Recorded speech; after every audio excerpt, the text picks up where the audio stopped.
নমস্কাৰ মুন্না কিচেনৰ ব্লগলৈ সকলোকে স্বাগতম জনাইছোঁ। এতিয়া যাব ওলাইছোঁ মাহঁতৰ ঘৰলৈ মানে মংগলদৈ, আৰু এতিয়া আহি পেলাই পাই গ'লোঁ এয়া মাহঁতৰ ঘৰৰ পদূলি।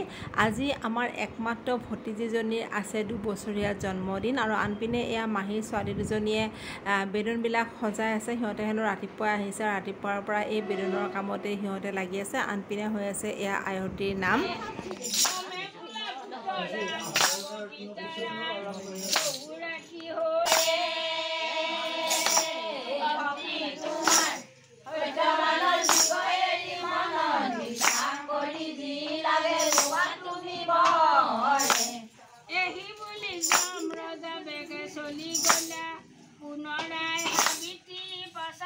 এইপিনে বনাই আছে দুপৰীয়াৰ কাৰণে ভাত, কিবা কিবি হৈ গ'ল আৰু কেইটামান বাকী আছিলে বনাবলৈ। আৰু বায়ে বনাই আছে এইপিনে পায়সটো আচলতে বায়ে বৰ ধুনীয়াকৈ বনায়, আৰু ঘৰৰ ওচৰৰে বৌ এজনীৰ লগত বা কিবা কথা বুজাই আছে। আৰু এয়া চাহ দিবৰ কাৰণে ৰেডি কৰিছে, সকলোকে এতিয়া চাহ দি ল'ব। আৰু আমিও আহি পেলাই একাপ চাহ খাই ল'লোঁ।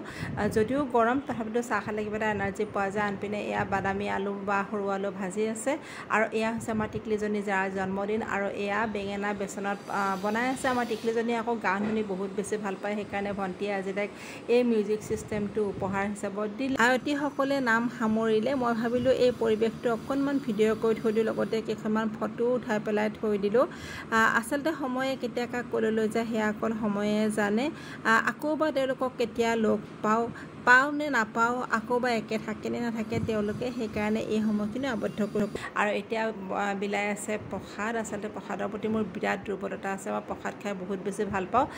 বহুতে অৱশ্যে প্ৰসাদ খাবলৈ ইমান বেছি ভাল নাপায়। আপোনালোকে কোনে কোনে প্ৰসাদ খাই ভাল পায় এবাৰ কমেণ্ট কৰি জনাবচোন। আমাৰ ন্যায়ো আজি বৰ ধুনীয়াকৈ বহি লৈ পেলাই প্ৰসাদ খাইছে। সি হেনো আদা আৰু নাৰিকলো খালে, তাকে মোক মুখখন মেলি পেলাই দেখাই আছে। আৰু আনপিনে মাহীৰ ছোৱালীকেইজনীৰ এই বেলুনবিলাক সজোৱা কামটো হৈ গ'ল। সঁচাকৈ বৰ ধুনীয়াকৈ সিহঁতে সজাই পৰাই তুলিলে।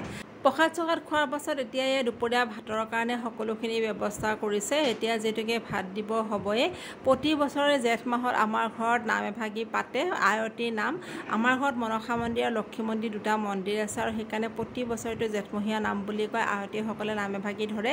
যিহেতুকে আমাৰ টিকলিজনীৰ জন্মও জেঠ মাহতে হৈছে, সেইকাৰণে তাইৰ জন্মদিনটো মিলাই পেলাই বুদ্ধ পূৰ্ণিমাও বৃহস্পতিবাৰো হৈছে, সেইকাৰণে আজিয়ে নামভাগি জেঠমহীয়া নামভাগিও ধৰাৰ কথা ভাবিলে। আৰু যিহেতুকে বুদ্ধ পূৰ্ণিমা মাধৱদেৱৰ তিথি শনিবাৰ দেওবাৰলৈ দীঘলীয়া এটা বন্ধ আছে, ভণ্টিও আহিব পাৰিলে। যোৱাকালি ৰাতিয়েই তাই আহিলে, আৰু আজি ৰাতিপুৱা 5 বজাত গুৱাহাটী পালে। আৰু গুৱাহাটীৰ পৰা আমি এতিয়া আকৌ একেলগে মংগলদৈ আহিলোঁ।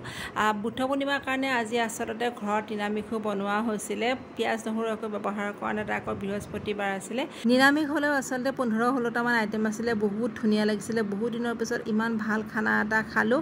আচলতে টাউন চহৰবোৰত এনেকুৱা ধৰণৰ কম তেলযুক্ত আৰু কম মছলাযুক্ত খাদ্য পোৱা নাযায়, আৰু আজি ইয়াত সঁচাকৈ বহুত বেছি ভাল লাগিল। আৰু আবেলি এয়া কেক কটাৰ পৰ্ব। গীত বাবাই তাৰ একমাত্ৰ ভনীয়েকজনীৰ কাৰণে আনিলে এই কেকটো।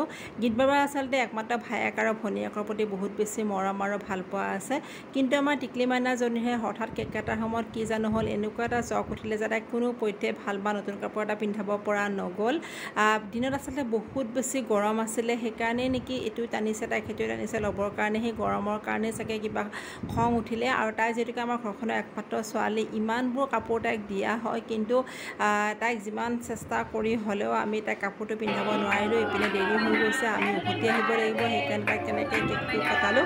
অৱশ্যে তাই ডাঙৰ হ'লে যদি কয় যে মোক এনেকৈ কিয় কেক কাটিব দিছিলে, তেতিয়া আমি ক'ব পাৰিম যে তাই 2 বছৰীয়া জন্মদিনত তাই ইমান বেছি জক উঠিছিলে যে আমি তাইক একেবাৰে কাপোৰ পিন্ধাবলৈ নোৱাৰিলোঁ। এই সময়খিনিও আচলতে স্মৃতি হৈ ৰৈ যাব। তাই যেতিয়া ডাঙৰ হ'ব নিশ্চয় চাব পাৰিব। আমাৰ ন্যায় বেটাৰো আজি বহুত বেছি ফূৰ্তি, একমাত্ৰ ভনীয়েকজনী উপজা দিন বুলি পেলাই। নিশা 10 বজাত উভতি আহোঁ গুৱাহাটীলৈ। এতিয়া আহি পালোঁ ভৰলু নতুন ব্ৰিজখন। গৈ আছোঁ গীত বাবাক থ'বৰ কাৰণে নাৰেংগী, যিহেতুকে অহাকালি তাৰ আছে প্ৰেক্টিকেলৰ পৰীক্ষা। তাৰ পৰা উভতি আহোঁতে আমাৰ চাগে 1 মানেই বাজিব। আজিলৈ সকলোৱে ভালে থাকক, বাই বাই।